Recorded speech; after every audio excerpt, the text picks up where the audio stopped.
Monsieur Kobena Kwasi Adjoumani, bonsoir. Vous êtes le porte-parole principal du RHDP. Auprès de vous, non pas auprès de vous, juste en face de vous, nous avons Maurice Kakou Gikaouye, secrétaire exécutif en chef du PDCI RDA. Bonsoir. Bonsoir. Ensuite, nous avons M. Adaman Bictogo, directeur exécutif du RHDP. Bonsoir. Bonsoir. Et M. Assoua Adou, secrétaire général de la tendance non officielle du Front populaire ivoirien. Bonsoir. Bonsoir. Mais j'aimerais que vous disiez la tendance pro-Babo au lieu de dire non officielle.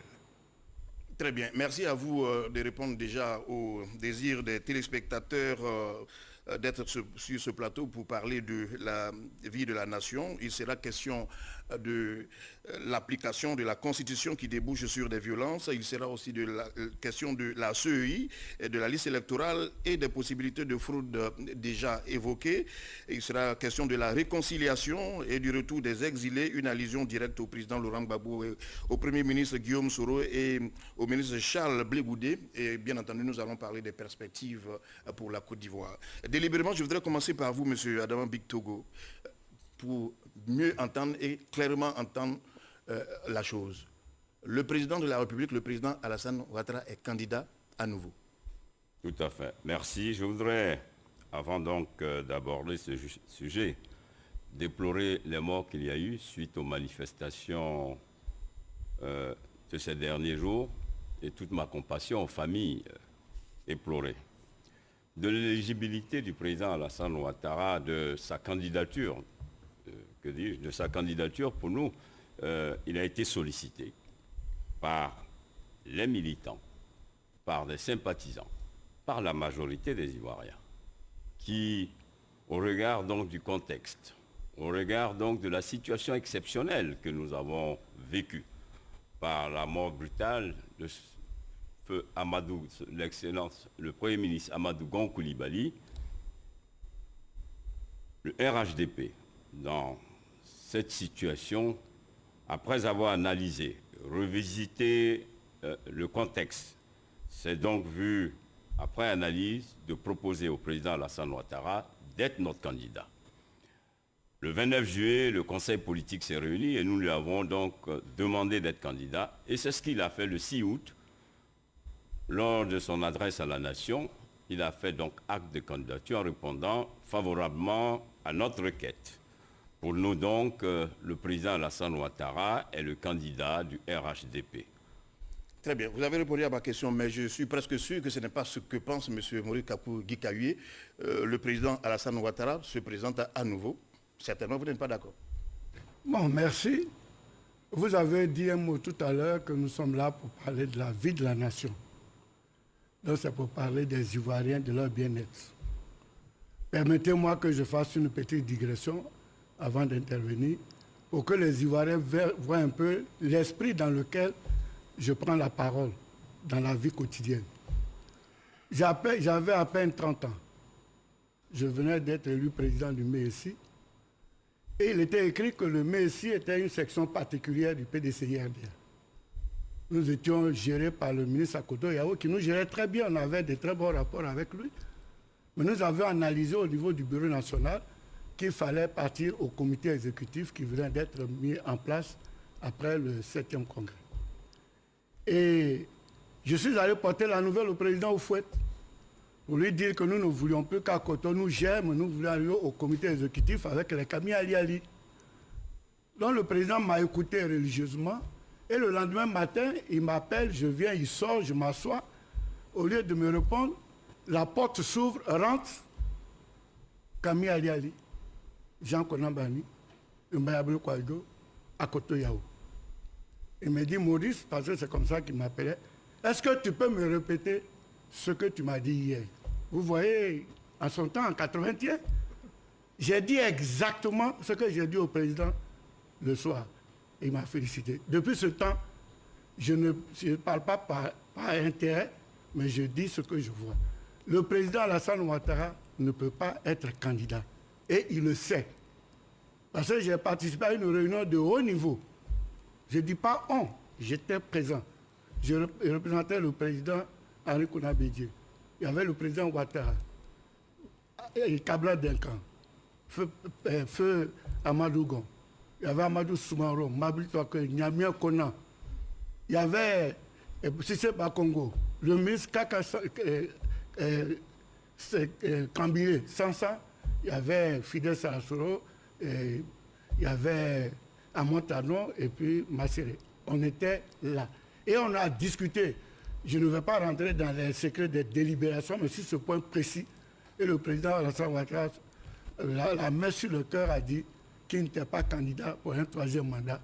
Et après la réunion, Sassa Kabylie m'a appris personnellement pour m'expliquer pourquoi le président Ouattara ne pouvait pas être candidat à un 3e mandat en faisant des fiches techniques qu'il m'a données et qui nous ont servi à battre la campagne.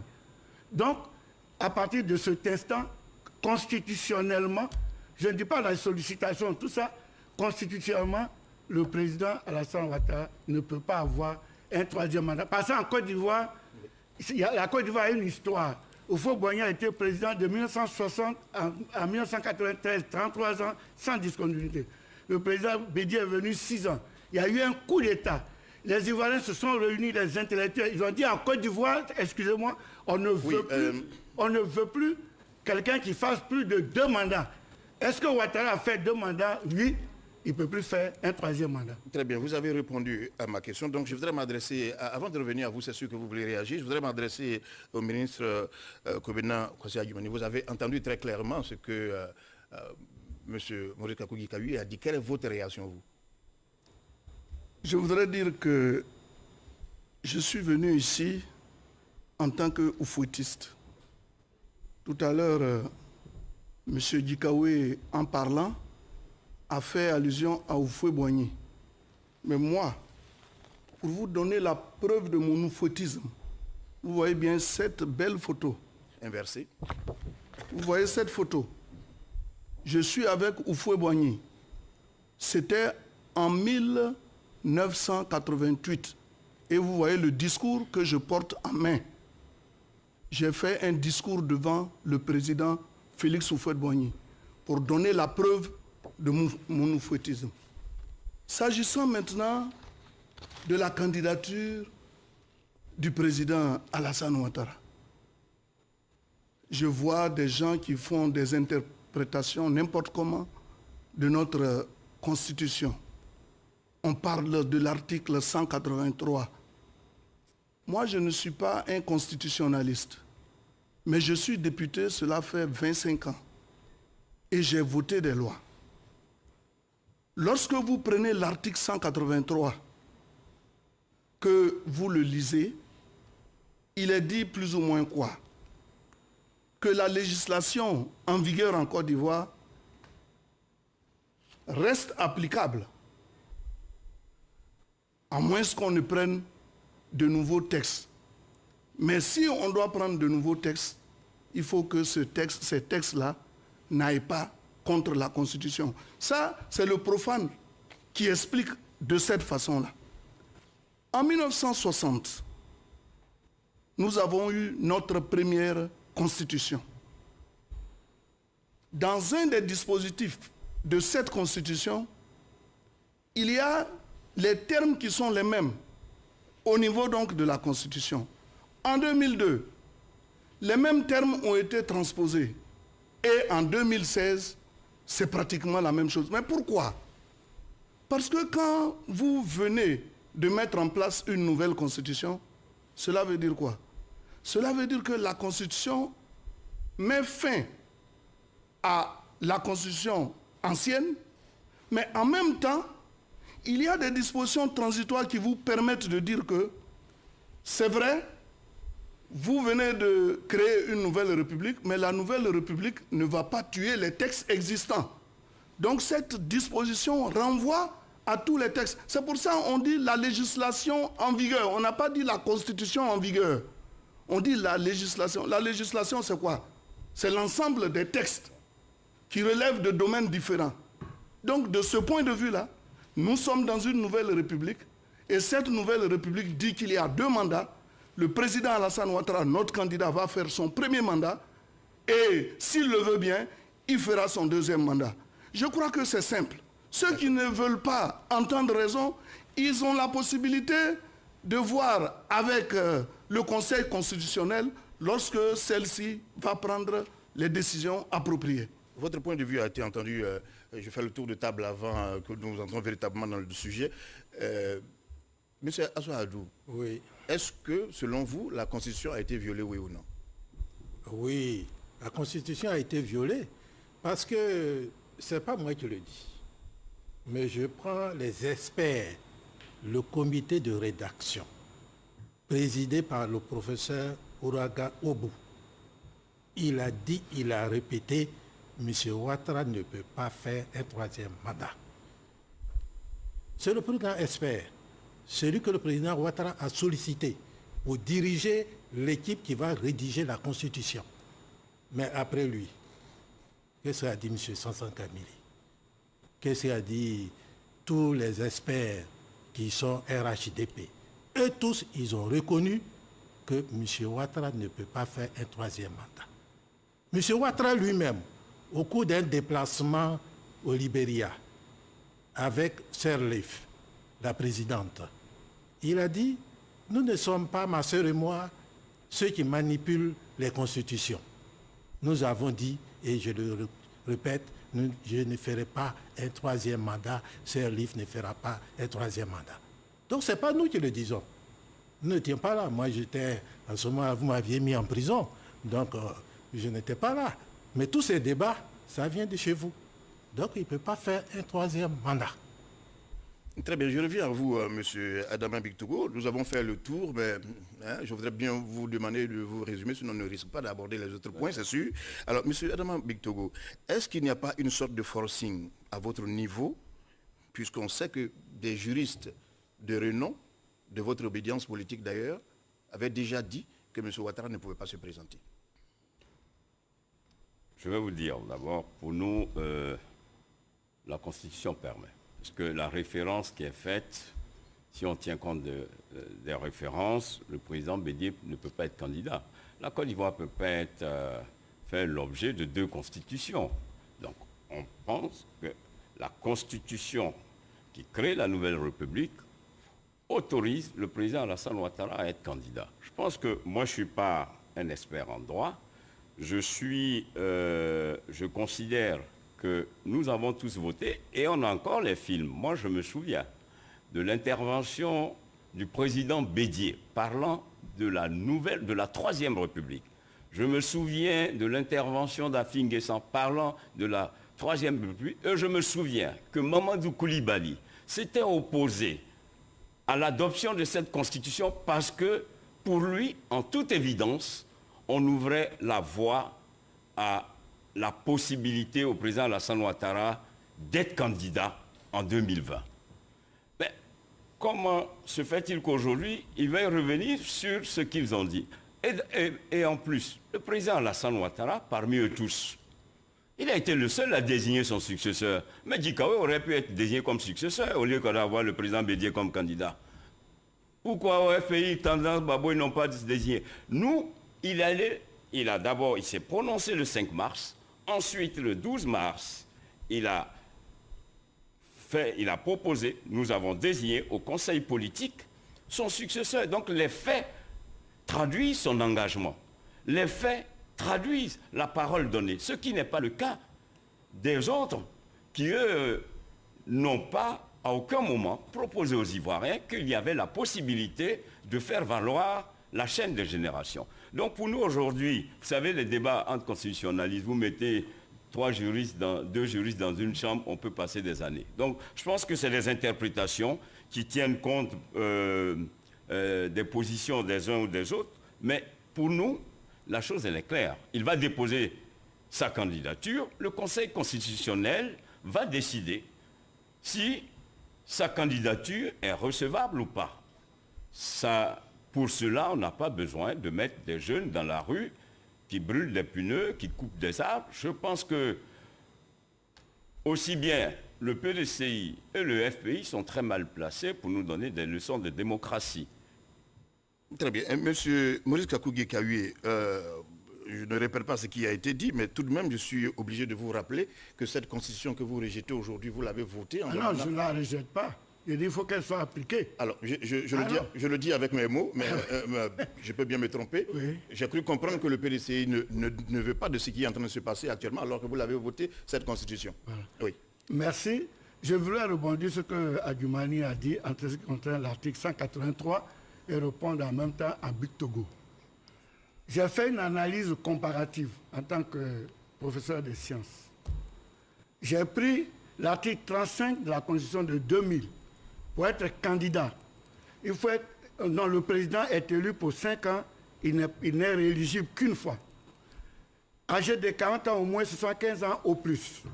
Ivoirien né de père ou de mère eux-mêmes ivoiriens.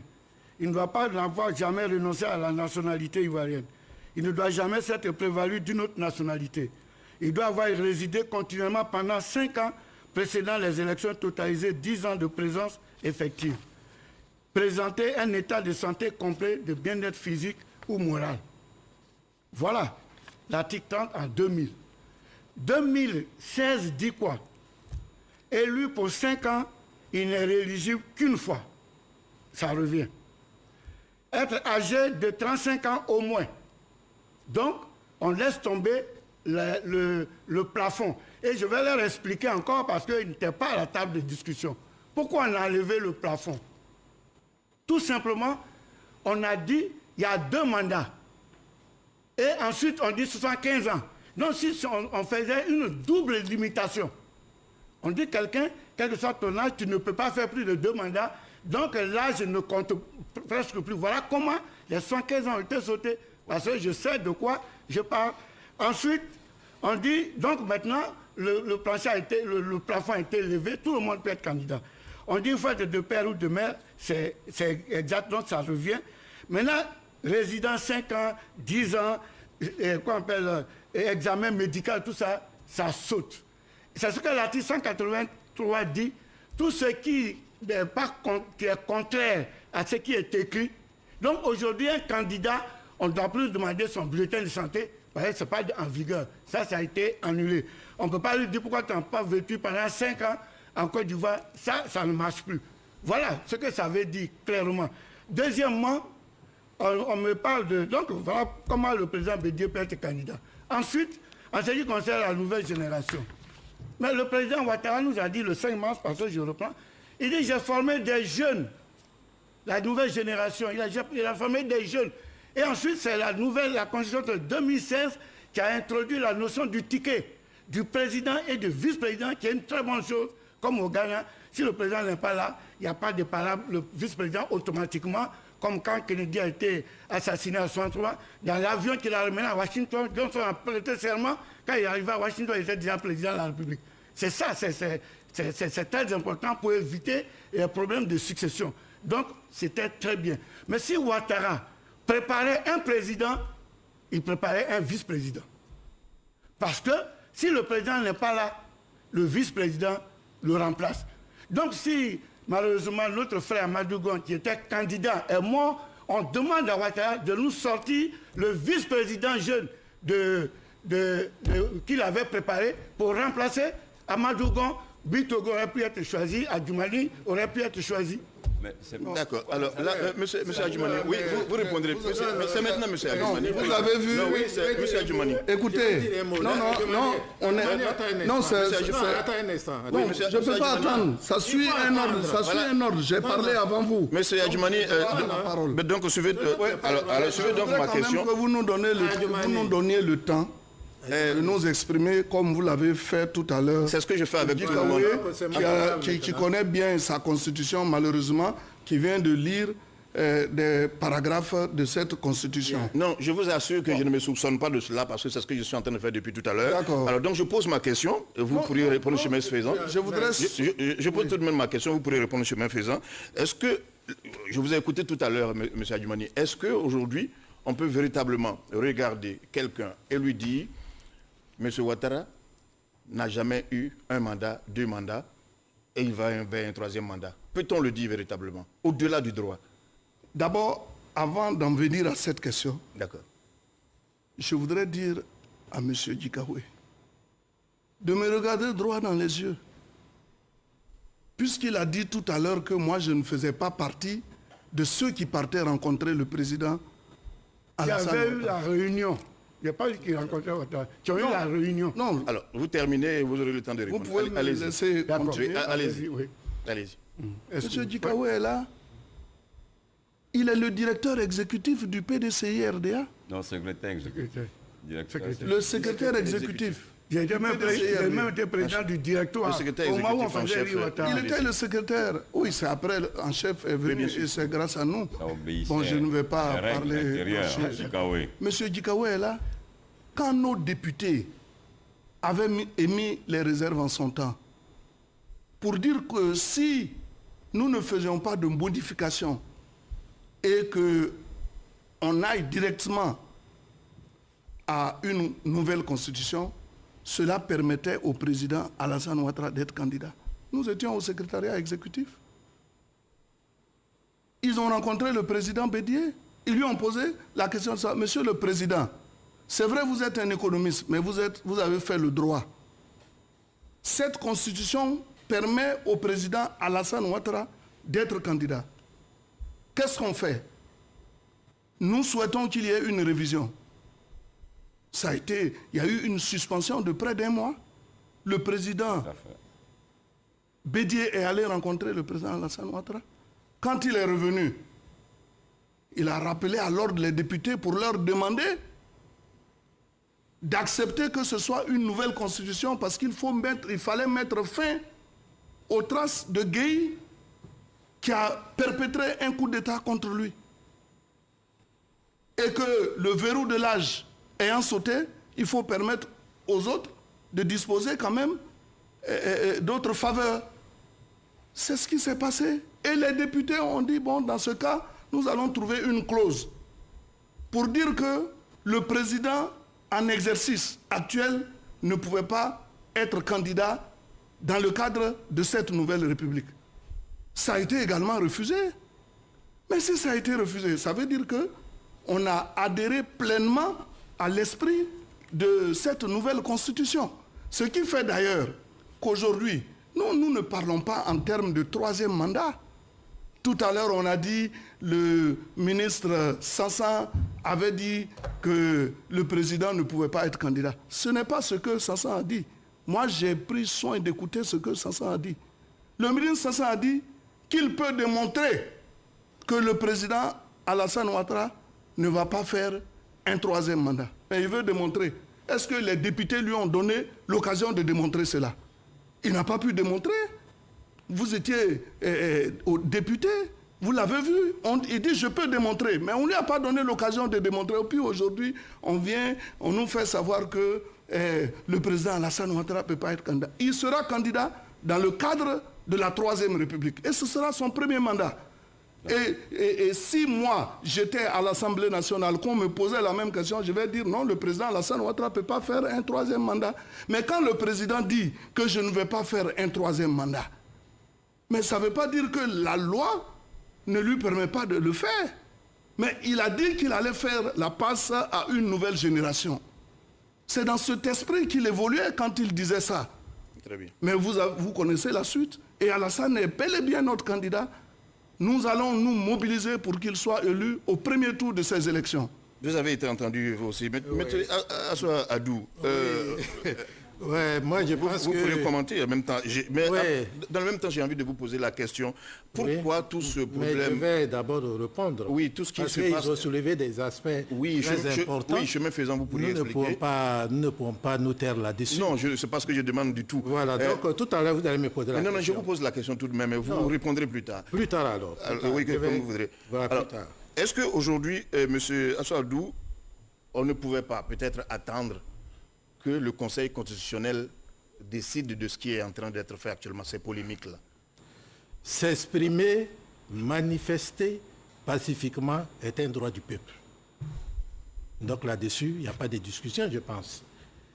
Et donc le peuple s'exprime. Et le peuple s'exprime pacifiquement en manifestant soit des marches, soit des sittings, soit des protestations. C'est écrit dans la Constitution.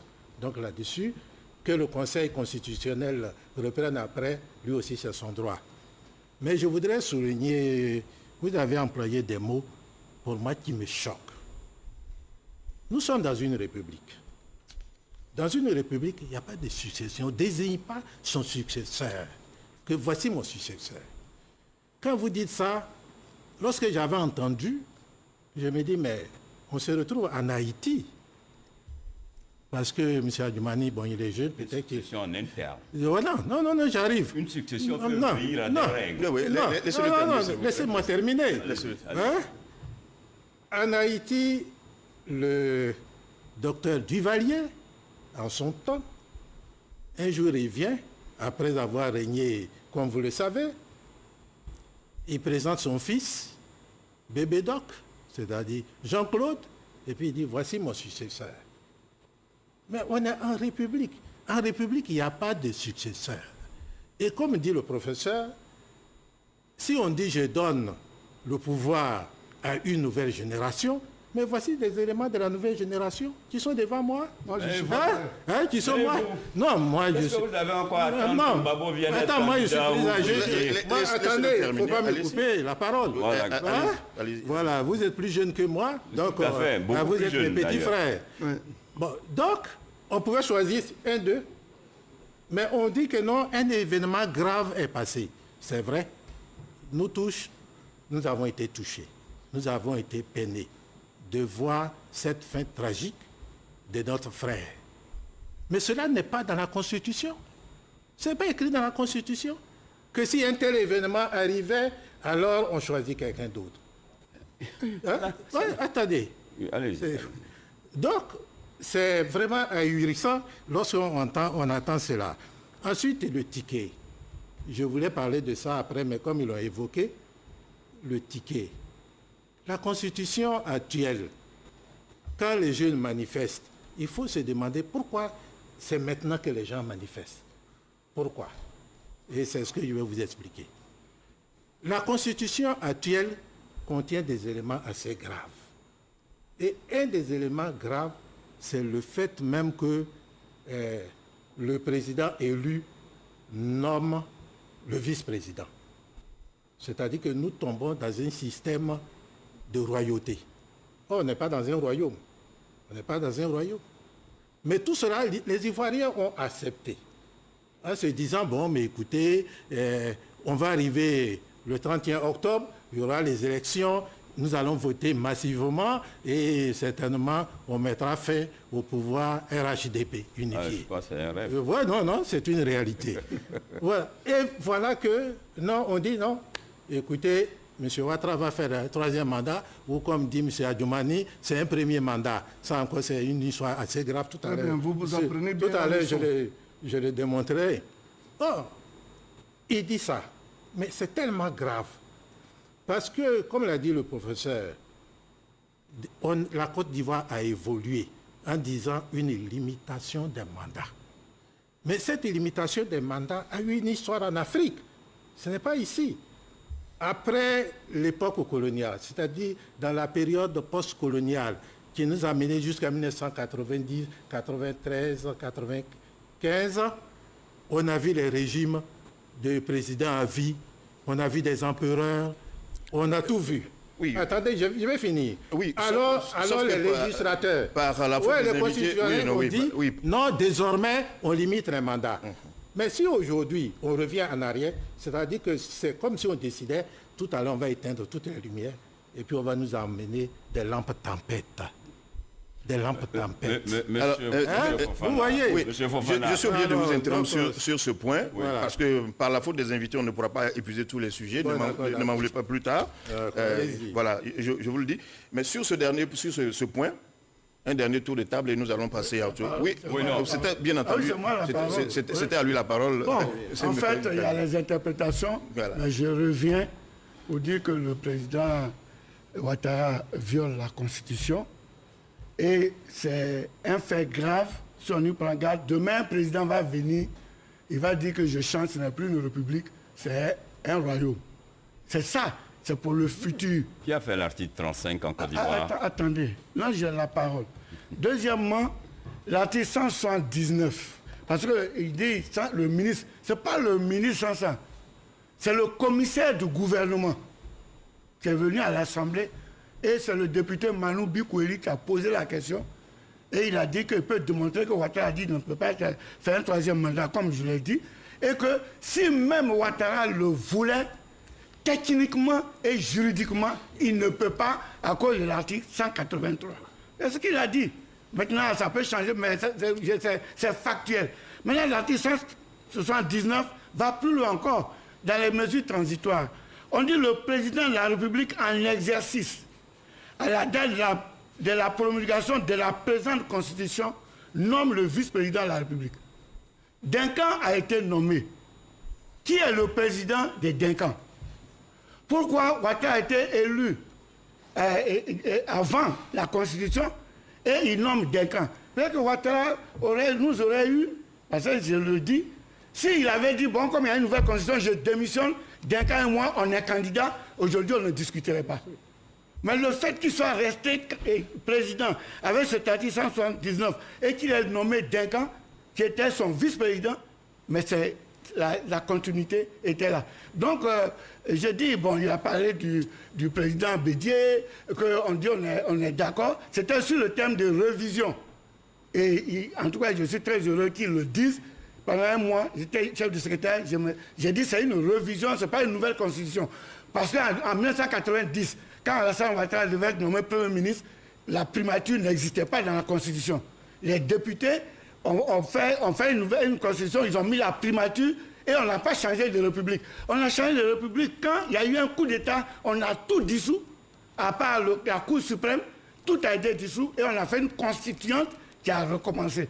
Voilà, donc ce n'est pas l'addition de nouvelles structures qui fait changer de république. Donc, je vais dire quoi? Je vais dire dans mon entendement, et surtout, d'après ce qui m'a été dit, c'est ce que je dis, moi je suis un témoin, on m'a dit que le président n'allait pas être candidat. Et moi j'ai une culture judéo-chrétienne, je suis pratiquant, je finis là-dessus. Vous voyez, Jean-Baptiste. Oh là là. Ah non, c'est important. Oui, non, c'est important. C'est important. Vous allez prendre la parole. J'ai dit, restons dans le débat. Non, mais c'est le débat. J'ai dit, Jean-Baptiste a eu la tête coupée parce qu'à une réunion officielle, la fille de sa femme avait dansé. Il était tellement heureux. Il a dit, dis-moi ce que tu veux. Il a dit, je veux la tête de Jean-Baptiste. Le roi était contrarié. Mais un roi, quand il dit quelque chose, il ne veut pas là-dessus, il a coupé la tête. Adjumani sait, il est à Caen, les rois ne parlent pas, c'est le porte-parole. Mais quand le chef lui-même dit que je ne peux plus, c'est ça qui pose problème. Monsieur, allez-y, monsieur. Non, je veux revenir parce que venant de Gikawe, quand même, ça me... Allez-y et nous allons terminer avec ce point. Non? Le président Bédié annonce en 2010, lorsqu'il est... Oui, mais si vous voulez bien, nous allons rester sur ce point. Lorsqu'il est battu... Non, s'il vous plaît. D'accord. Lorsque le président Bédié est battu aux élections en 2010, il annonce à tous les Ivoiriens, c'est mon dernier combat. Le même Bédié, quelque temps après, dit, si les circonstances me permettent, je pourrais être candidat. Je veux dire, c'est l'appréciation des contextes qui l'amène. Comment aujourd'hui, lui, il peut considérer? Parce qu'à la vérité... Le Bédié n'a pas dit à un congrès. Non, nous, oui, le débat de la Constitution pour nous... Le Bédié n'a pas dit à un congrès. Non, mais le débat sur la Constitution pour nous, il est clos. Maurice, il faut que tu le comprennes. Il est clos. Pour vous. Mais nous, on considère les clos. Le président Alassane Ouattara va déposer sa candidature. Ce que je veux dire, qui a créé cette loi unique en 1995, empêchant le président Alassane Ouattara et le président Gbagbo d'être candidat? Mais c'est bien Bédié qui est à la base aujourd'hui de toutes les crises que nous avons vécues. Mais c'est né de cette... Bédié qui vous a donné la présidence. C'est né de cette... C'est le même Bédié qui a fait que Ouattara a été élu président. Alors, on ne peut pas recevoir de leçons. Vous ne pouvez pas faire des leçons à Bédié parce que sans Bédié, Ouattara ne serait jamais président. Là, vous ne vous écoutez plus.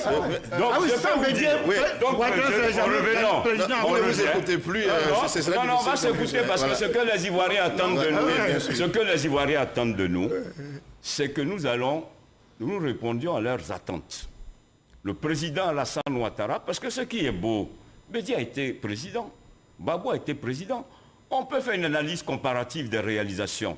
En termes de performance économique et des infrastructures, les Ivoiriens verront bien que le président Alassane Ouattara. C'est pour cela que nous considérons qu'en l'État, au regard du contexte et de ce que nous avons vécu, le président Alassane Ouattara demeure le meilleur choix et l'alternative crédible pour les Ivoiriens. Voilà. Oui, monsieur Adjumani. Oui, vous savez, je vais prendre au mot mon aîné Djikawe, que je respecte bien. Vous savez, quand il dit que quand on est chef, et il fait même allusion à moi, en tant que d'abord porte-parole. C'est vrai, j'étais le porte-parole du PDCI, après lui, il est devenu le micro, et moi, j'étais devenu le haut-parleur. Mais tout ça, ce n'est pas grave. Mais ce que je vais dire à Djikawe, c'est que quand il y a eu le coup d'État, il fait partie de ceux-là qui ont déchiré les affiches de Bédi. Ah, mais c'est faux. J'arrive. Non, il ne faut pas... Nous sommes en direct. Je ne peux pas te permettre. C'est un mensonge. Un mensonge d'État. D'accord. Djikawe avait dit à son temps que Bédi est dépassé. C'est un mensonge. Il a fait campagne de guerre. C'est un mensonge. Il a attrapé le sac. C'est un mensonge. Et aujourd'hui, il y a des preuves. C'est ce même voici les mensonges que vous dites. Qui 20 ans après retourne vers Bédié pour dire Bédié, tu vas être notre candidat. Mais Djikawe, ce ne sont pas des mensonges. Nous sommes là témoins de l'histoire. Ce n'est pas dans les moments de paix qu'on doit être courageux. C'est dans les moments de difficulté que l'homme doit être courageux. Maintenant, revenons à l'article 183, s'il vous plaît, je termine là. L'article 183. Oui. Revenons sur l'article 183 que le président Bédié a confondu à un article qui et Zorobi qui est juge a confondu. Et Zorobi qui est juge a confondu. Zorobi qui est juge a confondu. L'article 183. On vous a dit que de 1960, 2000 et 2016, ce sont les mêmes dispositions.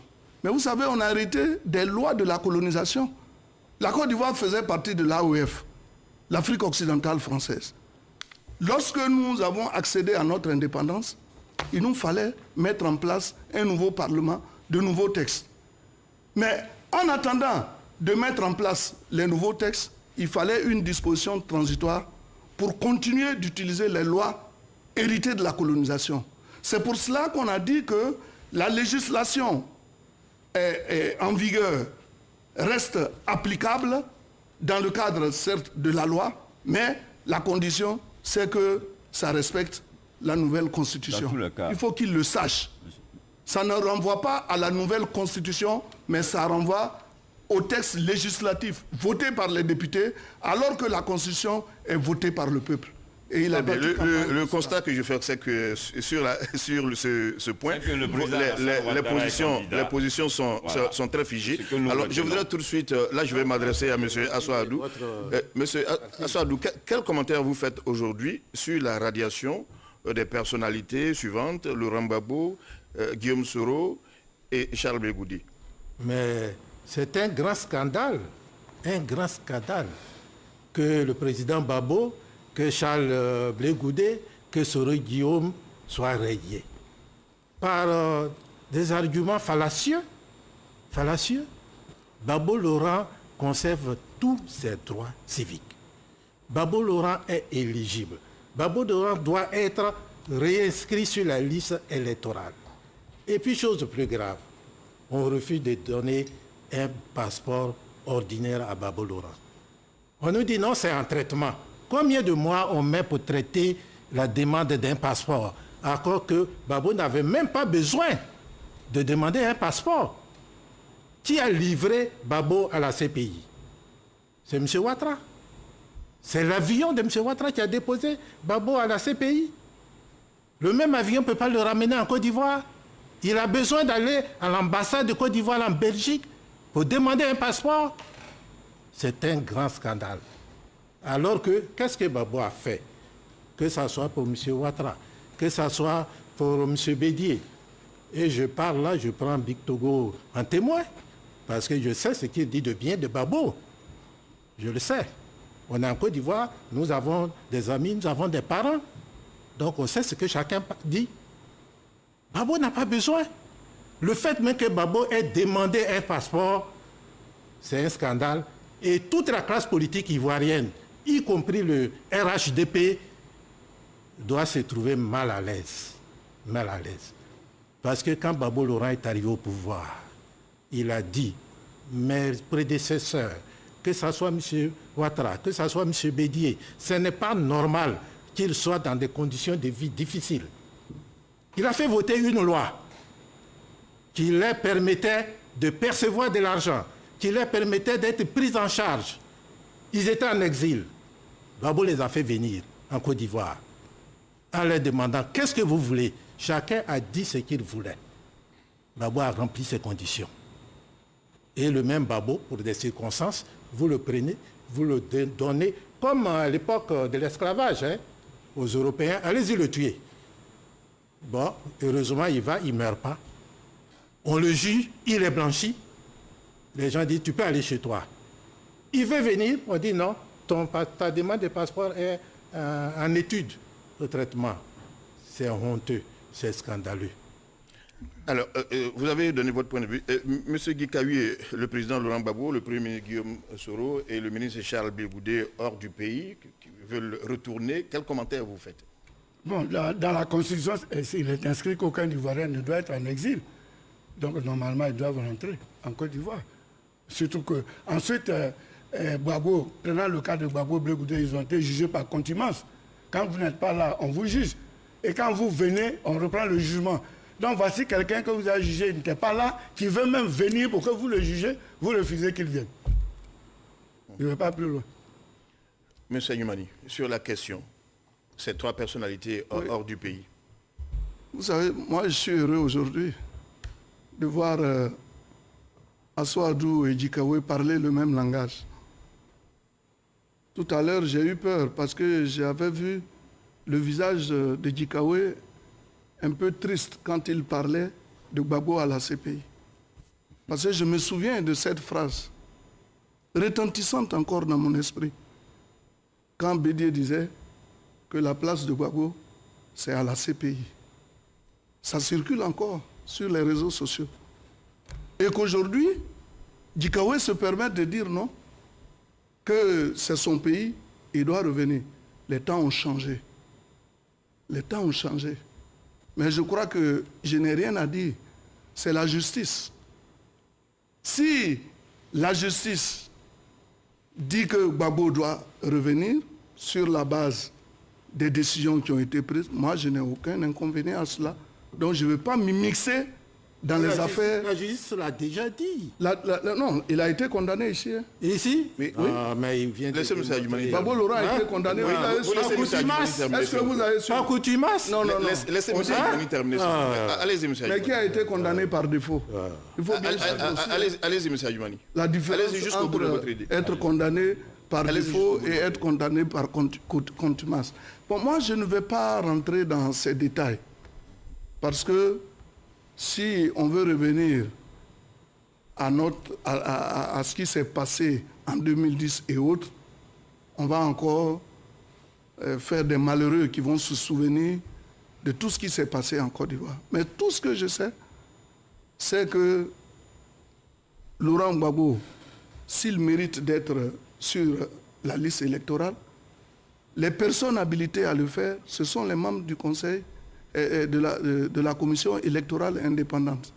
Et là-dessus, son président a été clair l'autre jour à l'occasion d'un débat où il a eu à dire que ceux qui ne sont pas contents du fait qu'on ait extirpé de ces listes ces personnes dont vous venez de parler, ils n'ont qu'à aller vers la commission électorale indépendante qui va analyser les choses et qui va décider des mesures à prendre.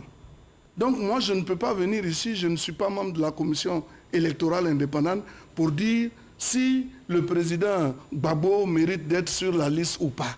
Mais ce que j'ai appris par rapport à la déclaration qu'il avait faite, c'est que M. Laurent Gbagbo a été condamné, il n'y a pas eu de rappel, et par conséquent, il n'y a pas eu d'appel, plutôt, il n'y a pas eu d'appel. Donc, on ne peut pas dire que Laurent Gbagbo a été injustement retiré de la liste électorale. Il y a eu des morts qui ont été extirpés, mais est-ce que les parents des morts vont venir se plaindre pourquoi vous avez enlevé? Mais De la même Mais là, façon... c'est un autre point que vous abordez. Voilà. Oui, mais monsieur Adama Bictogo, sur la même question... Monsieur Fofana, juste avant de rebondir sur cette question, dire à mon grand frère Soadou, effectivement, moi je suis par principe, je ne renie jamais ma fraternité. Dikawe, mon grand frère, on a eu des relations fortes. Au plan politique, nous pouvons avoir des oppositions, mais je pense que la dimension humaine doit demeurer au centre de notre engagement politique. C'est pour cela que le président Gbagbo reste mon grand frère. Mais sur certains points politiques, je peux avoir une position qui est contraire à celle qu'il a ou celle que tu as. La preuve, je t'ai toujours appelé toi-même grand frère. Ceci étant, sur leur absence, leur radiation. Leur radiation sur la liste électorale, je pense que le président Kubert l'a expliqué la dernière fois. Lui, il gère les effets de la justice. Il se trouve que les juges ont condamné le président Gbagbo pour des faits qui lui sont reprochés et que les avocats ayant été saisis n'ont pas fait appel, donc la décision étant exécutoire, ils ont donc, la justice a considéré que le président Gbagbo perdait ses droits civils. Donc je veux dire, nous, on a, en tant que RHDP, on n'a pas compétence à donner notre avis sur cette situation de radiation. Donc là-dessus, je pense que nous ne faisons que prendre acte. Et il y a eu une semaine de contentieux. Je pense que chacun des Ivoiriens a pu donc s'exprimer relativement donc à cette liste électorale. Très bien. Mais est-ce que vous me permettez, parce que est-ce que sur le passeport, qu'est-ce que vous dites? Mais je pense que le porte-parole du gouvernement a répondu. Monsieur, je voulais faire une précision. Vous voyez, nous sommes à un haut niveau. Nous avons tous été ministres. Nous parlons devant la Côte d'Ivoire. Quand on juge quelqu'un par contumace, là, il n'y a pas d'avocat. Pour faire appel, il faut un avocat. Et quand tu es jugé par contumace, c'est suspendu. Si tu reviens, on te rejuge. Comment on peut faire appel? Voilà, c'est ça. Mais si tu reviens... Oui, on te juge. Tu vas directement... On te juge. Oui. Donc on ne peut pas, comme il n'est pas revenu, on peut pas dire qu'il n'y a pas de... Il y a deux options. Ah oui, il y a un état de contumace, c'est qu'il a fui. C'est pour ça que contumace, on dit il y a une certitude. Il y a une certitude. Parce que nous ne sommes pas juristes. Je pars du point suivant. Le jour où on a pris Gbagbo de Korogo pour l'amener à La Haye, qui l'a amené? C'est un avion de Côte d'Ivoire qui est parti le chercher pour l'amener là-bas. Et puis on dit, on va juger Gbagbo. L'État de Côte d'Ivoire, c'est pas où se trouve Gbagbo, Laurent? Non, mais monsieur Achoua... Mais ce n'est pas la question que nous avons posée actuellement. Monsieur Achoua, au-delà de toute considération, lorsque le président Gbagbo est envoyé à la CPI, vous êtes d'accord que la Côte d'Ivoire vient de connaître 3000 morts dans tous les camps. C'est ce que vous dites, mais vous avez fait plus que ça. Non. Bon, on constate quand même, on déplore. Il faut qu'on déplore. Parce que ce que je reproche quand même à beaucoup de cadres du FPI, c'est de n'avoir pas fait de repentance. Il y a eu des morts. À aucun moment, il y a eu de la repentance pour ces Ivoiriens qui sont tombés. Vous avez fait de la repentance? Ah ben nous, on a fait de la repentance. Ah ben bien sûr. On a fait de la repentance. Allez-y, vous mais il n'y a pas de repos. Et vous savez, on a tous été témoins. Nous avons entendu vos points de vue sur la question. Quand M. Lamblin est tué au Novotel, M. Lamblin est tué au Novotel, ces autres personnes sont tuées à Bobo. Monsieur Bictogo, monsieur Achoadou, au niveau où nous sommes, le sens de la responsabilité commande qu'on ait un dépassement de soi, qu'on fonctionne, on fait le dépassement, qu'on fonctionne pour l'avenir. Ce que les Ivoiriens attendent de nous, c'est que nous puissions ensemble faire des propositions, des offres politiques, de projets qui puissent aider à l'épanouissement des Ivoiriens. C'est ce qu'on attend de vous. Très bien. Vous ne faites pas ça. En tout cas, ce que les Ivoiriens attendent de vous, c'est de répondre aux questions que je suis en train de vous poser pour le moment. Bien sûr. Nous y sommes. Vous avez parlé tout à l'heure de la CEI. Nous allons en parler. Et là, vraiment, je voudrais m'adresser à M. Gikawi. M. Gikawi, nous vous avons suivi à plusieurs reprises. Il y a eu des conférences.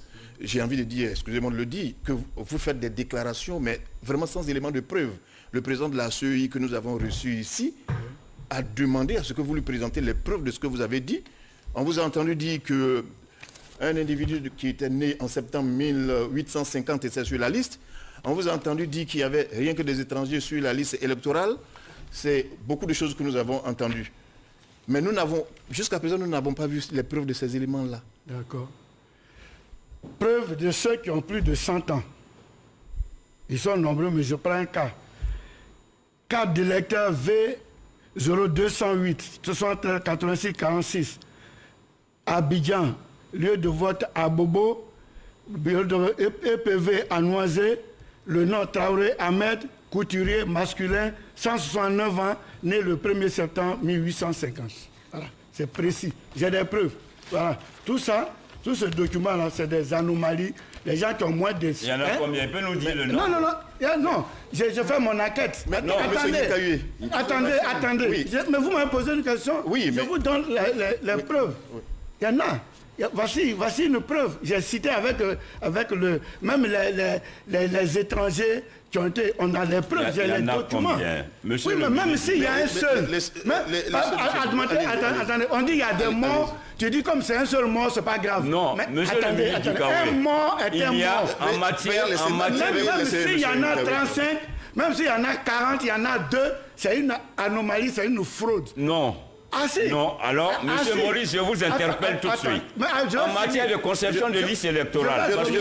Monsieur Bito, je voudrais qu'il termine avec ces éléments de preuve. Attends, je vais finir. Vous aurez le temps de réagir. Il y a des gens qui ont moins d'1 an, tout ça, il y en a plein. Les preuves sont là. Parce que nous, on a demandé quelque chose, je ne vous donnerai pas tous les détails. Ensuite, en ce qui concerne Vaudou Communication dont je parle. Oh là là. Non, attendez. C'est les preuves, parce que ça fait partie des griefs qu'on a contre le président Soyi. Madame Salimata Porquet écrit à quelqu'un. J'ai enlevé les noms pour protection des choses, mais quand ça va, comme il dit, je vais aller en justice. Quand on sera à la justice, je vais tout dire. Mais voilà, elle écrit, elle dit, elle veut une société pour voir le code du domaine. La personne écrit, et puis dit, tu trouveras en pièce jointe la lettre de CI pour la récupération du nom du domaine, CI.com. Ça veut dire rentrer dans le fichier électronique. Et puis il dit, nous avons émis à la demande de notre client Vaudou Communication une demande de transfert du domaine CI qui, pour ça, est urgent. Le client est ici en copie. Voilà. J'ai tous les mails.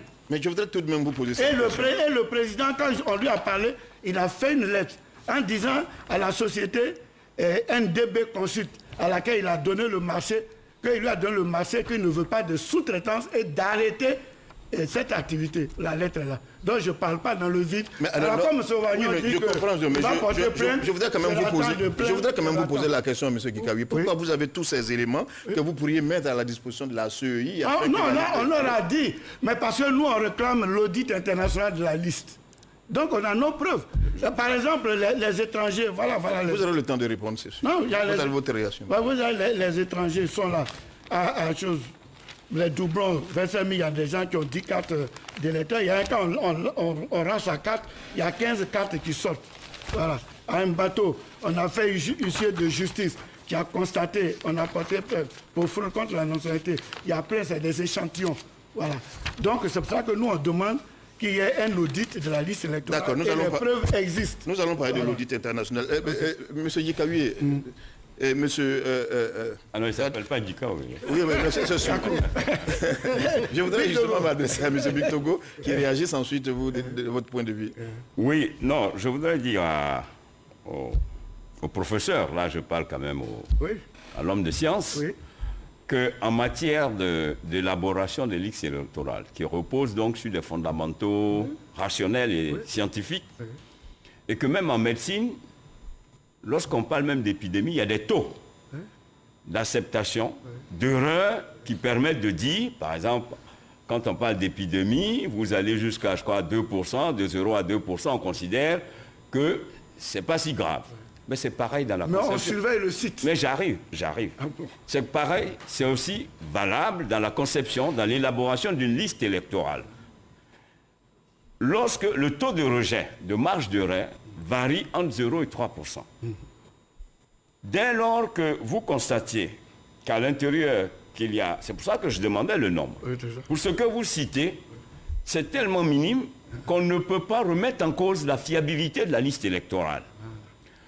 On peut constater vous pouvez effectivement amener la commission électorale à rattraper, à régler le problème que vous posez, mais on ne peut pas remettre en cause la liste. Maintenant, si vous venez démontrer par les preuves que vous êtes à plus de 3%, vous êtes à 5%, 6%, naturellement, en ce moment, on peut commencer à se poser des questions. Mais là, pour l'heure, vous avez des éléments qui, honnêtement, ne sont pas assez suffisants pour remettre en cause la liste On ne électorale. vous a pas donné tous les éléments pour Mais écoutez, remettez tous les éléments à la CEI pour qu'elle puisse... Donc oui, Non, parce que on va donner nous nous adressons... à Victor Togo. Oui. Est-ce que vous êtes en train de minimiser Oui. les fraudes qui sont... Je ne suis pas en train de minimiser. La fraude, elle est constatée. Voilà. Donc une sanction, les dispositions doivent être prises. Ce que je suis en train de dire, je suis en train de donner les règles, les fondamentaux qui permettent la certification d'une liste électorale. C'est important de le savoir, parce que si on vient vous dire à la télévision, parce que nous sommes des hommes quand même représentatifs, on s'adresse aux Ivoiriens, qu'il y a eu 35 qui ont eu de faux papiers sur 7 500 000 électeurs, je veux dire, on ne peut pas remettre en cause cette liste électorale. On ne peut pas dire que la maison que vous êtes en train de construire, parce qu'il y a une petite fissure, elle n'est pas habitable. Donc, c'est pareil. Je considère que M. Maurice Dikawe, je veux bien croire qu'il a des preuves. Il vient de nous en parler, mais que ces preuves ne sont pas suffisantes pour remettre en cause la crédibilité de cette liste électorale et que cette liste électorale est fiable pour qu'on puisse aller aux élections du 31 octobre 2020. Monsieur Yuman. Bon, je voudrais d'abord faire savoir que cette liste électorale tire ses origines de celle de 2010 qui ont permis d'aller à des élections. Il y a eu des révisions qui ont été faites, après quoi nous avons fait d'autres élections au niveau local. Et aujourd'hui, dans le cadre des élections à venir, on vient de faire une nouvelle révision des enrôlements qui ont été faits sur la base des nouveaux majeurs et également extirper donc de cette liste les personnes décédées, les personnes qui ont été condamnées et les personnes qui, plus ou moins, ne sont plus en Côte d'Ivoire. Mais lorsque vous faites le ratio tel que M. Big Togo l'a dit, vous allez vous rendre compte de ce que la chose n'est pas aussi grave comme le présente M. Dikawe. Vous savez, je connais bien les méthodes de certaines personnes qui aiment grossir les faits pour donner l'impression d'un scandale. Mais un bébé d'1 mois ou de 2 mois qui est inscrit sur le listing électoral, c'est vrai que c'est quelque chose qui n'est pas ordinaire, mais on va devant la commission électorale indépendante pour porter les faits. Ce n'est pas devant les journalistes qu'on vient dire, alors qu'on dit qu'on veut vraiment appliquer la loi, et on s'expose devant des journalistes pour donner l'impression que tout ne va pas. C'est ce qu'il faut reprocher à l'opposition actuelle. Si vous avez des faits majeurs que vous devez présenter à la commission électorale indépendante dans le cadre de cette révision, vous y allez avec des documents à l'appui. Et sur la base des analyses qui vont être faites, on va essayer de corriger. Mais vous n'allez pas les voir, vous criez au scandale, vous ameutez tout le monde, on écrit à toutes les ambassades pour donner l'impression que tout n'est pas bon, il faut auditer. Et on a vu, ils n'ont qu'à continuer d'auditer parce qu'eux, ils ne croient pas en ces élections. Mais nous y croyons. C'est pour cela que nous sommes engagés à aller jusqu'au bout. D'accord. Mais, oui, je voudrais dire un mot. En plus de ce qu'a dit le professeur, je dirais que cette liste électorale est mauvaise, très mauvaise. D'abord, ils avaient annoncé un certain nombre de jeunes majeurs qui vont alors être sur la liste électorale. Des millions. On a trouvé combien? Très peu. Mais très peu pourquoi? Parce que techniquement, ils ont échoué. On donne des plaquettes qui ne fonctionnent pas. Et les structures qui sont chargées de recueillir les inscriptions, vous arrivez, les juges disent qu'ils sont débordés, ils ne peuvent pas signer les certificats de nationalité. Et encore, c'est-à-dire au départ, on n'a pas dit aux Ivoiriens que vous pouvez vous inscrire avec un certificat de nationalité. On leur a dit, c'est votre carte nationale d'identité. Quand ils ont vu qu'il y a eu un problème, non, certificat de nationalité. OK, les gens s'en vont, les juges sont débordés. On dépose les dossiers, on ne signe pas. Quand les dossiers sont signés, on vous dit, allez-y voir le responsable de RHDP unifié, il a vos dossiers. Vous voyez un militant FPI, il va trouver le responsable de RHDP. Quelle région? Oh, à Béoumi. À Béoumi, on a vu ça. Ils ont tout ailleurs, hein? Isolé, hein? Non, mais ce sont des cas concrets. Allez-y. Voilà. Et ainsi de suite. Donc la liste qui a été faite ne traduit pas la réalité du terrain. C'est pourquoi nous demandons, et le ministre l'a dit, nous demandons l'audit international de cette liste. Mais nous demandons que le président actuel de la CI soit remplacé. Parce qu'il a montré son incapacité. Vous allez jusqu'à demander... Oui. Nous sommes fermes là-dessus.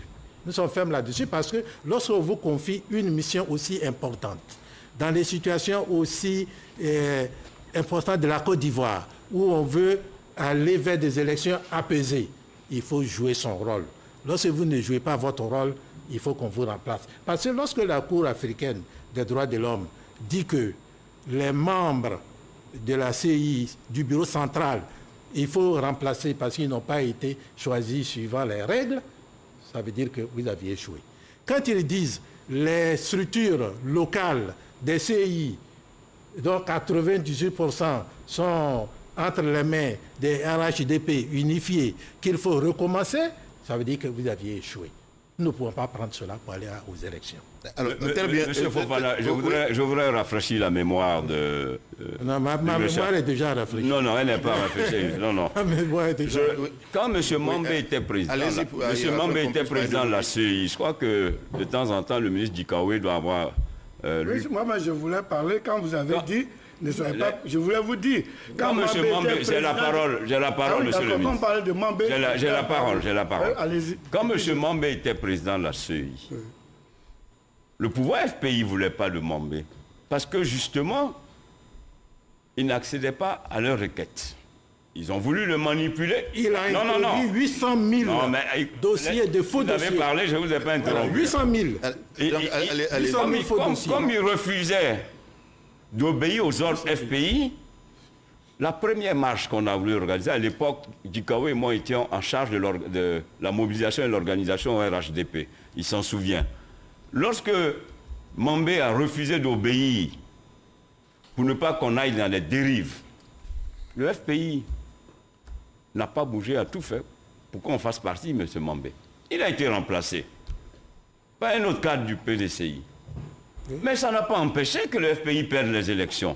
Je voudrais quand même qu'on revienne aux réalités. Ce sont les électeurs, ce sont les Ivoiriens qui font gagner et donc, Mambé avait introduit frauduleusement des milliers de... Ce sont les Ivoiriens qui font gagner. Donc c'est pour cela que je dis... Je suis obligé de... Oui, c'est pour cela que je dis... faisons des offres, parlons aux Ivoiriens, allons vers les Ivoiriens, parce qu'une élection, ça se gagne par les Ivoiriens. Alors, justement, je reste sur vous directement pour vous poser cette question-là. Qu'est-ce que vous avez à cacher si vous ne craignez pas un audit? Pourquoi vous craignez un audit international? Non, je n'ai pas dit qu'on craint. Je vous ai, tout à l'heure, je vous ai répondu en disant qu'il faut faire la preuve de ce que cette liste électorale n'est pas fiable. Le ministre Adjoumani vous a dit déjà, cette liste électorale prend sa source en 2010. On fait des élections en 2010 avec cette liste électorale. On fait des élections en 2015 avec cette liste électorale. On fait des élections locales en 2018 avec cette liste électorale où le PDCI a des candidats. En 2016, où le ministre Djikaoué lui-même est candidat.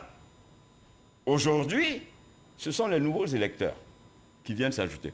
Donc, cette liste, à la vérité, non seulement elle a une antériorité, elle a une crédibilité depuis 2010, subitement, parce qu'on change de camp, parce qu'on a d'autres intérêts, alors on trouve que cette liste électorale n'est plus fiable. Moi, je pense qu'à un moment donné, ce qui fait aussi un homme politique, c'est sa cohérence et sa constance. Là, il n'y a pas de constance, il n'y a pas de cohérence.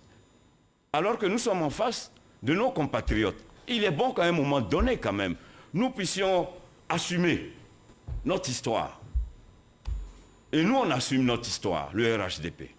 Monsieur Adjoumani, l'audit international, en quoi est-ce qu'il pose problème?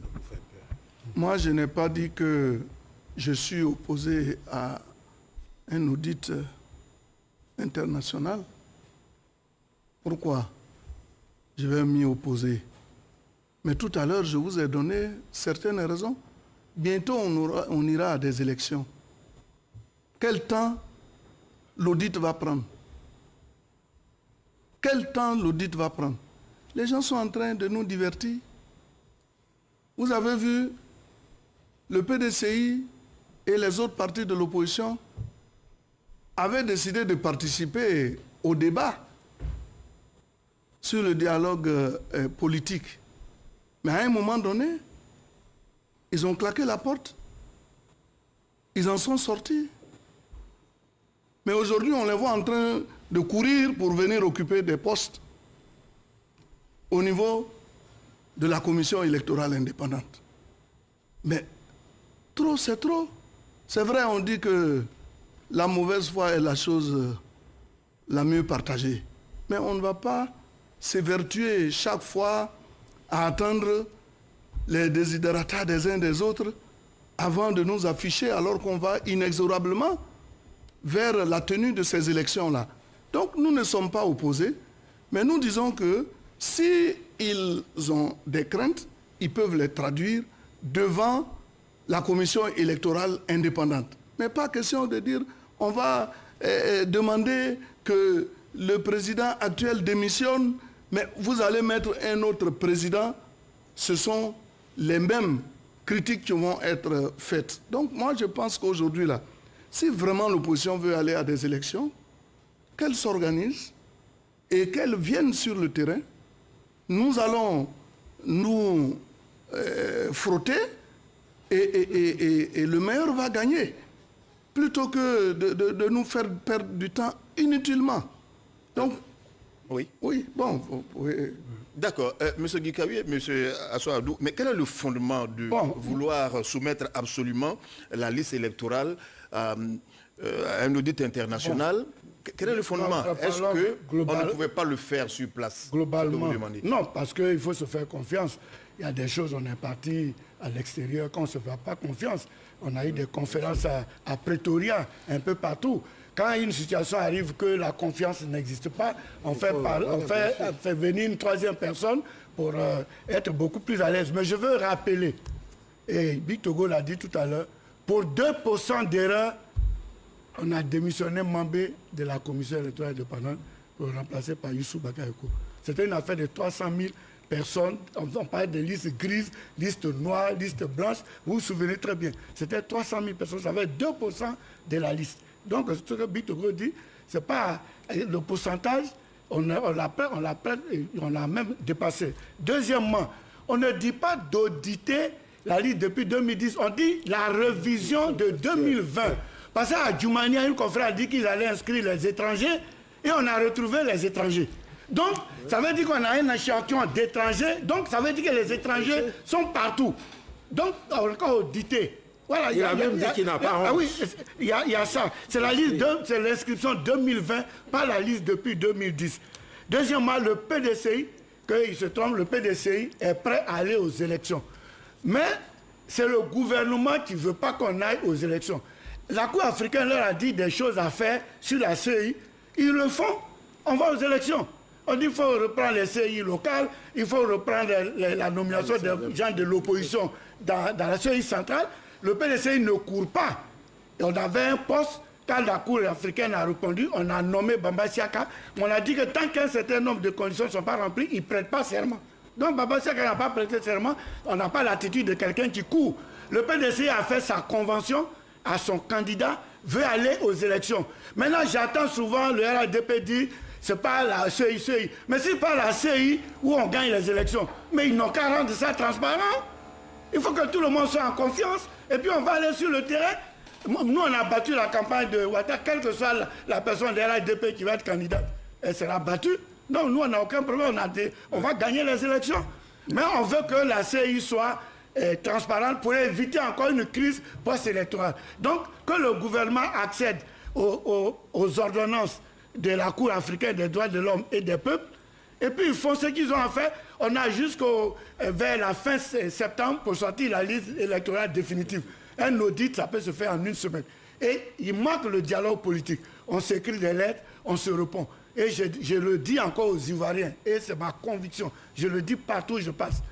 Si le gouvernement veut un vrai dialogue politique, qu'on s'assoit avec les thèmes de réforme, on balise, en une semaine, tous les problèmes de la Côte d'Ivoire sont réglés. Mais il faut qu'on se parle. Oh là, on ne se parle pas. Merci. Oui, vous répondez tout à l'heure. Monsieur Assadou, d'abord, sur l'audit. Est-ce qu'on est arrivé à ce stade où on ne se fait plus confiance jusqu'à ce qu'on aille à des audits? Non, on ne leur fait pas confiance concernant cette liste de 2020. Comme il a dit, quand un responsable, et pas des moindres, comme mon frère Adjoumani dit, nous n'avons pas honte d'inscrire des étrangers sur notre liste pour gagner. Et effectivement, on va trouver des étrangers. Au nord même, c'était grave. Au nord, les gens nous ont donné des images. Les gens venant du Mali, du Burkina, oui, qui viennent s'inscrire. Et d'autres du Ghana chez toi? Et du Ghana. Voilà. Donc, qui viennent s'inscrire. Bon, on le dit, vous ne croyez pas, c'est pas grave. Si vous ne croyez pas, il y a des spécialistes qui vont auditer et nous dire si nous racontons des mensonges ou bien si c'est vous qui voulez cacher la vérité. C'est aussi simple que ça. Et la Côte d'Ivoire sera en paix. D'accord. Monsieur Adjoumani, oui, vous avez été interpellé. Oui. Pour une fois, Soro Guillaume a eu raison quand il a dit que lorsque les gens du FPI entrent dans leur, en tout cas dans leur salon de mensonges, mais ce qu'ils font, c'est grave. Mais comment vous pouvez imaginer que dans le Nord, il y a eu de la fraude? C'est ce que vous avez fait. Et à un moment donné de la Côte d'Ivoire, nous avons connu beaucoup de difficultés. Il faut te référer aux statistiques actuelles. Vous verrez l'augmentation. Vous m'avez dit que là-bas, tu as 50%, 30% d'augmentation de l'électeur. Je suis bien obligé de le laisser continuer tant que vous interrompez. Vous m'avez interpellé en disant le ministre Adjoumani avait dit, et si vous devez me citer, il faut être vraiment assidu dans la citation. Je n'ai pas dit on n'a pas honte. J'ai dit nous n'avons pas peur. Mais pourquoi je l'ai dit? Le président Bédié nous a taxés d'être des étrangers. Quand j'étais allé en France pour faire la grande mobilisation que vous avez eue, qui vous a fait tressaillir, mais le président Bédié, à l'occasion d'une réunion, a fait savoir que moi j'ai fait venir des Maliens et des Burkinabés. De Montreuil. Qu'on a fait venir donc des mosquées. Qu'on a fait venir des mosquées pour venir gonfler la salle. Il a même parlé de toit rouge. Heureusement que Djikaoué, il est vraiment, il suit tous les mouvements du président, il a dû rectifier. Mais quand quelqu'un dit que les militants du RHDP sont des étrangers, les jours pairs, quand ils sont avec nous, ils sont de bonne foi. Les jours impairs, quand ils ne sont pas avec nous, alors tout s'écroule. Donc moi, je leur ai dit que moi, Djoumani, là, je peux dire que je suis Ghanéen d'origine. Parce que le roi actuel s'appelle Adjoumani. Il est à cheval entre le Ghana et la Côte d'Ivoire et c'est lui qui règne dans les deux parties bruns, de Ghana comme de Côte d'Ivoire. Le président Bédié lui-même, il est allé voir ses origines. Si on doit parler là, lui aussi, il est Ghanéen. Mais s'il dit que nous, là, nous sommes des étrangers, alors nous n'avons pas peur de recenser des étrangers pour en faire notre électorat. Ça suit une logique implacable. Mais les gens ont pris le membre de phrase qui les intéressait et ils en ont fait leur chou gras.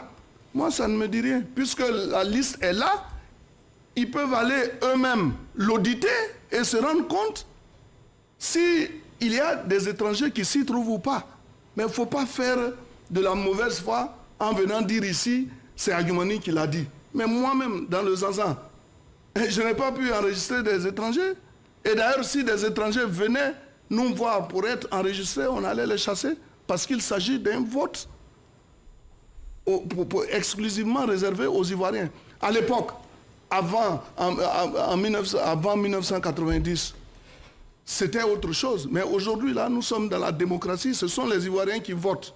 Donc je voudrais que, pour une fois, vous mettiez ça dans la tête et que vous n'en parlez plus. Parce que ça dépendait du contexte dans lequel on se trouvait et qui a fait que j'ai parlé de cette façon-là. Monsieur Victor, sur la question, Fofana, la oui, même question. Sur cette question, j'espère, mais j'ai bien peur que ce genre de questions nous entraîne encore vers des dérives. Nous l'avons connu en 1995 lorsque cette loi sur l'ivoirité est venue créer la catégorisation des Ivoiriens. Il n'y a jamais eu de À loi. nouveau, Ah oui, il ne faut pas, on est devant les Ivoiriens, il n'y a jamais eu une loi. La constitution qui a été votée en 1995 tenait dans l'une de ses dispositions une catégorisation des germes de division des Ivoiriens et nous l'avons connue. Aujourd'hui, en reparlant encore des étrangers qui sont sur la liste électorale et comme par hasard, Assoadou stigmatise le Nord pour dire au Nord, il y a eu ci, il y a eu ça, c'est des étrangers venus du Mali, du Burkina. Il faut qu'on sorte de ce débat. Nous avons un pays qui connaît un développement grâce au président Alassane Ouattara et nous devons rester solidaires parce que nous avons un socle institutionnel, un pays indivisible. Nous devons construire la nation. Nous avons la volonté au RHDP de construire la nation parce que la Côte d'Ivoire est forte de sa diversité. Il faut que nous sortions de ces débats de stigmatiser à chaque fois lorsque le RHDP fait quelque chose. Ah oui, c'est des étrangers. Mais enfin, soyons plus responsables. Pourquoi on peut penser que celui qui vient de Niablé est forcément plus ivoirien que celui qui vient de Koro et d'Odiné? Non, arrêtons. Donc je pense que la responsabilité commande que nous allions vers les Ivoiriens. À la vérité, il faut que nous sortons des arguments fallacieux pour aller à ces élections. L'opposition a brillé par son absence pendant la révision électorale. C'est trop facile aujourd'hui de parler des problèmes techniques. Ils ont brillé par leur absence. Ils n'ont pas pu donc inscrire assez d'Ivoiriens sur la liste. Ils ont donc aujourd'hui peur d'aller à ces élections. Mais on doit aller à ces élections. Très bien, on doit aller à ces élections. Et je pose cette question qui chacun répondra. Quelqu'un a-t-il intérêt à ce qu'on n'aille pas aux élections le 31 octobre? Poser la question à l'opposition. Nous allons aux élections. Le PDCI est dans les dispositions pour aller aux élections et les gagner. Mais pour aller aux élections, il faut une commission électorale assainie. Or, pour l'instant, la Cour africaine des droits de l'homme et des peuples, le 15 juillet dernier, a donné tort au gouvernement sur 2 points, 2 ordonnances, de reprendre la commission centrale, de reprendre les commissions locales Si cela est fait, ça crée la confiance. Et puis, tout le monde est d'accord, on va, et puis on audite la liste pour ne plus qu'il y ait des choses. Donc, pour aller aux élections, ça dépend du gouvernement qui a la direction de la préparation des élections. Donc, c'est le gouvernement, par son comportement et par une CI qui ne répond pas aux critères de transparence, qui ne veut pas aller aux élections. Sinon, nous, on veut aller aux élections. Il suffit que le gouvernement règle le problème de la CI. Il n'y a aucun problème. Nous, on se prépare pour aller aux élections et à les gagner. Nous ne sommes pas dans une... J'attends souvent, oui, ils veulent transition. Ça, c'est... Peut-être que c'est... Il faut de l'introspection et puis ils veulent faire des attributions. Nous, on ne pense même pas à la transition. Au PDCI, on veut aller aux élections. Parce que octobre 2020, c'est constitutionnel. On veut aller aux élections. Mais pas à n'importe quel prix. Il faut que le gouvernement accepte de régler les problèmes tel que la Cour africaine des droits de l'homme et des peuples l'a dit. Dès que c'est fait, le reste, il n'y a aucun problème. Nous avons fait notre convention, nous sommes en train de tourner, donc nous, on va aux élections, on ne va pas dépenser l'argent pour rien, on va aux élections. Donc le gouvernement ne se met pas dans la tête que l'opposition ne veut pas aller aux élections. L'opposition veut aller aux élections, mais l'opposition ne veut pas qu'après octobre, on reconnaisse les mêmes violences qu'en 2010. Donc il faut une CI qui fasse confiance, où tout le monde a confiance. Voilà le problème. Et deuxièmement, je voulais dire aussi, il faut créer la paix. Et la paix, ce n'est pas seulement le manque de guerre, la paix, c'est l'harmonie. Et que le président, un chef, il doit être magnanime. Le chef, il doit résister aux tentations. Il a dit qu'il n'était pas candidat, qu'il résiste aux tentations et qu'il garde sa posture pour dire qu'il a dit qu'il n'allait pas être candidat. C'est ce qu'on attend. Que quelqu'un, il y a plein de gens même qui ont quitté le PDCI parce qu'ils disent que Bédié ne voulait pas qu'il soit candidat. C'est le moment, il y a le vide maintenant, qu'il soit candidat. Donc ce n'est pas les cadres qui manquent au président Alassane Ouattara, il peut être candidat. Merci. C'est bien que Maurice soit candidat.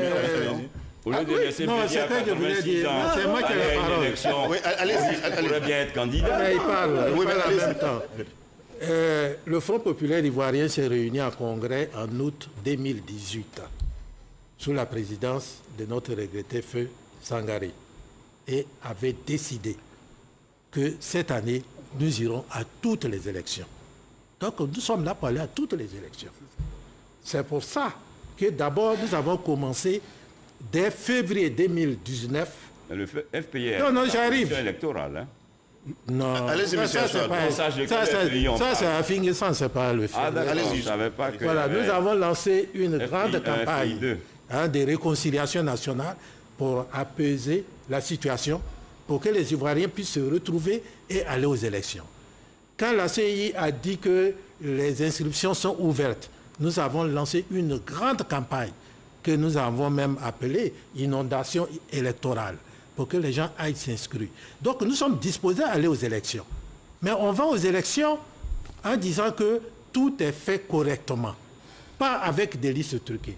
Pas avec une CI non consensuelle. C'est ça que nous demandons. Donc il faut auditer la liste. Il faut refaire la CI centrale. Il faut refaire les bureaux locaux de la CI. Et à partir de ce moment-là, tout le monde va aux élections.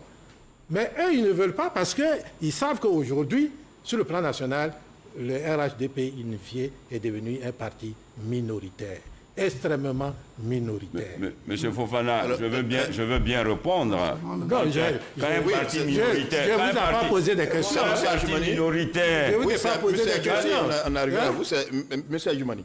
Monsieur Adjoumani. Allez-y. Vous savez... Est-ce que j'ai posé question à Adjoumani? Non. D'abord, vous avez dit quoi? Quand le journaliste, tout à l'heure, a fait allusion au FPI non officiel, vous n'étiez pas d'accord. Or, la loi dit que le FPI officiel, c'est le FPI d'Afingessa. Donc, vous-même là, vous ne respectez pas la loi. Ouais. Parce que vous êtes... C'est à toi de le dire. Ah oui. Vous êtes dans l'illégalité. Mais le professeur Djikawe qui dit que le président Alassane Ouattara ferait mieux de choisir des gens qui ont quitté le PDCI, qui ne voulaient pas de Bédié. Djikawe sait combien de fois nous, on portait Bédié dans notre cœur. C'est lui qui a travaillé à faire en sorte que nous ne soyons plus aux côtés de Bédié. Aujourd'hui, il est en train de, je dirais, il est en train de rayonner, il est en train de régner sur les ruines du PDCIRDA. Parce que, quand vous dites que... dit que vous ne valez rien sur le plan politique. J'ai dit, vous êtes en train, toi tu es en train de rayonner sur les ruines du PDCIRDA. Mais Djikawe, vous n'allez pas dire que au RHDP, nous ne sommes rien, comme le dit le grand frère. Mais c'est grave. Est-ce que vous savez lire dans la politique? Non, je dis vous croyez que toutes ces insurrections que vous êtes en train... On ne fait pas d'insurrection, nous. Oui, mais vous faites des insurrections. On ne fait pas d'insurrection. Mais allez-y, nous allons aborder justement ces points. Après cela, nous parlons de violence. Nous avons commencé à faire... Attendez. Non, monsieur Fofana. Allez-y, monsieur Fofana. Oui. Non, excusez-moi. Adjoumani parle d'insurrection. Nous avons commencé à faire... Non, nous avons commencé à faire la politique. On va y arriver. Depuis 1966. Très bien. Il y a une question qui a été posée. Adjoumani n'était même pas à l'école primaire. D'accord. Il y a une question qui a été posée. Nous allons répondre à cette question. Et on a par la suite, nous parlerons de violence et d'insurrection probable. Allez-y. Allez-y, monsieur Victor. Vous aviez parlé... On est revenu sur... à nouveau, il est revenu sur la candidature du président Alassane Ouattara relativement à notre volonté d'aller à cette élection. Mais comment voulez-vous que nous, on n'ait pas envie d'aller à cette élection? C'est une évidence. La Côte d'Ivoire s'est installée dans une paix, dans une stabilité. La Côte d'Ivoire aujourd'hui, grâce au leadership du président Alassane Ouattara, a renoué avec les grandes nations. La Côte d'Ivoire est crédible. La Côte d'Ivoire aujourd'hui connaît la performance économique qu'elle connaît parce que le président Alassane Ouattara a su hisser la Côte d'Ivoire à un certain niveau très respectable. À partir de ce moment, il faut que l'élection se fasse à date. C'est très important que la Constitution ait fixé une date, que nous la respections. C'est important pour l'extérieur, pour nos partenaires financiers, c'est important pour les Ivoiriens. Il faut que nous passions ce cap que dans la conscience collective, que l'élection ne soit plus des moments de tension, des moments de peur pour les Ivoiriens. Nous devons apaiser les Ivoiriens. Et c'est pour cela que lorsque l'opposition émet des préoccupations, l'opposition veut que l'élection se fasse conformément à ses souhaits. Mais ce n'est pas possible. Nous avons le président Alassane Ouattara, lorsqu'ils ont demandé qu'il y ait une prorogation de la révision de la liste électorale. Le gouvernement l'a fait. Ce n'est pas le gouvernement qui organise, c'est la CEI. C'est la CEI. Donc tu es en train de te... Non. Vous avez... Non, la CEI transmet, parce que les supports, les infrastructures, c'est le gouvernement. Lorsque vous avez saisi la CEI, mais vous ne pouvez pas saisir la CEI fonctionne dans un environnement créé par le gouvernement. Il y a eu une prorogation, la CEI donc a accédé à notre demande, à nous tous. Ensuite, sur les documents, le ministre Assou Adou disait que c'est après qu'on a su qu'il fallait utiliser le certificat de nationalité. Mais c'était valable pour nous tous. Je veux dire aujourd'hui, la liste électorale, elle est fiable. Quand le président Youssouf Bakayoko était là, il était critiqué aussi par certains, il était apprécié par d'autres, mais nous sommes allés aux élections. Je pense que ce que nous devons retenir, c'est ce que les Ivoiriens attendent de nous. Cette élection, elle doit avoir lieu. M. Assou Adou dit que le RHDP est un parti minoritaire, mais je crois que c'est l'inversion des valeurs. Parce que c'est plutôt le RHDP donc, qui est à 65%, le PDCI 20%, le FPI Babo 15%. Je crois que c'est de ça qu'ils parlent. À la vérité, je veux les rassurer. Le 22 août, nous avons une investiture. Nous allons investir le président Alassane Ouattara parce que nous sommes prêts pour gagner cette élection du 31 octobre. Voilà, il ne reste plus que 5 minutes, vraiment. Nous allons parler de la violence qui a lieu à travers la Côte d'Ivoire depuis le 7, lorsque le président de la République a annoncé sa candidature. Alors, à qui doit-on attribuer ces violences-là? À l'opposition, qui nous impose une violence, qui nous impose une sorte de guérilla. Voilà une opposition qui en même temps souhaite que nous allions aux élections, mais en même temps veut créer des conditions de la non-tenue des élections. À la vérité, cette opposition n'est pas prête à aller aux élections. Et ils utilisent malheureusement des jeunes qui parfois n'ont pas la pleine conscience de ce qu'ils font. Et quand on les prend, on se rend compte que les commanditaires, mais ce sont certains hommes politiques qui ont peur d'assumer. Nous avons assumé.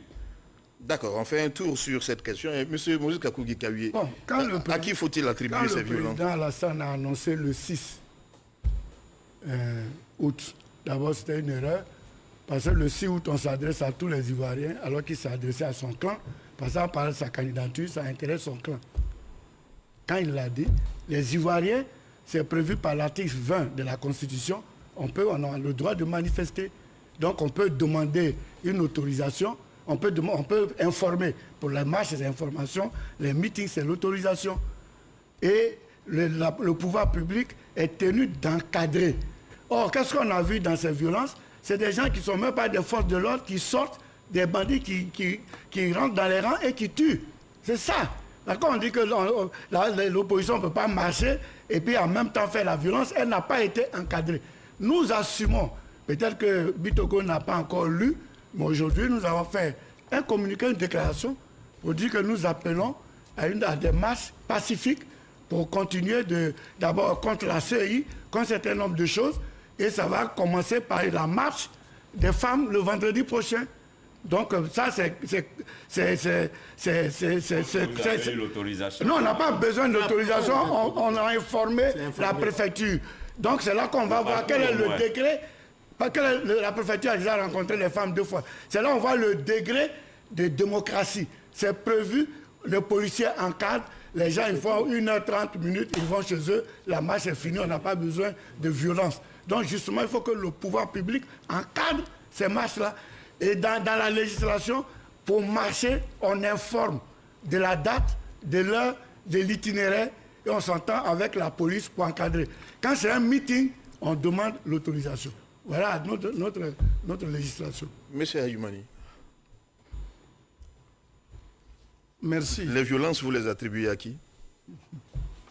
Mais je les attribue à l'opposition. Ayoumani ne peut pas dire autre chose.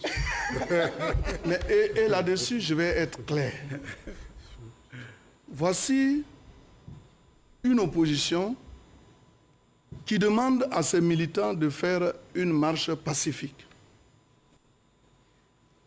Est-ce faire des marches pacifiques que de brûler des pneus sur du bitume pour les dégrader? Est-ce faire des marches vraiment pacifiques que d'aller barrer l'autoroute, empêchant d'autres Ivoiriens d'accéder à Abidjan? Mais nous avons souffert avec le grand frère que voici, à Souadou, dans son village, à Sankadiokro, où il a fait ériger des barrages. Moi, Les populations venant de Bouna, Bondoukou, Tanda, Kounfao j'étais là-bas. ne pouvaient même pas L'ordre est donné sans y être. accéder à D'autant Abidjan. plus que maintenant vous assumez la Non, manifestation il faut que des je lui violences. parle. Il faut que je lui parle. Ils ont barré la route pour ne pas que des gens viennent. Mais est-ce que vous savez le mal que vous faites aux Ivoiriens? Les gens qui ont pris les cars qui venaient, vous ne savez même pas de quel parti ils sont. FPI, PDCI, RHDP, vous ne savez pas. Et vous les bloquez. Tout le long des passages, à Azopé, à Coupé, partout, on a coupé des arbres pour bloquer les voies. Mais pourquoi vous le faites? Mais vous avez brûlé des véhicules, vous avez calciné des bus. C'est cela, faire de la marche pacifique? Ça fait partie de l'ADN du FPI, ça. Aujourd'hui, quand je vous vois... La violence. Assoadou, en compagnie de choses de Djikawe, venir parler le même langage. Je dis quelque part... Bitogo aussi à côté d'Adjumani, le même langage. Oufoué doit souffrir. Bitogo à côté d'Adjumani. Nous sommes des Oufouétistes. Oui, il y a un passé aussi. Le grand frère qui parle tout à l'heure de parti, c'est un transhumant. Il y a un passé aussi. Avant d'être aujourd'hui FPI. C'est moi qui ai la parole. C'est à lui la parole. C'est à moi là. Allez-y. Vous savez, s'il y a un parti en Côte d'Ivoire qui voue un culte à la lutte pacifique, c'est bien le FPI. Attendez. L'escadron de la mort qu'il a instauré. Mais c'est Bitogo. Allez-y. Nous sommes pas amnésiques, nous sommes pas d'Ivoire. Mais tu es là. Nous savons ce que vous faites. Mais nous sommes pas d'Ivoire. La violence, c'est vous. Non, mais parce que c'est lui qui est violent. C'est lui.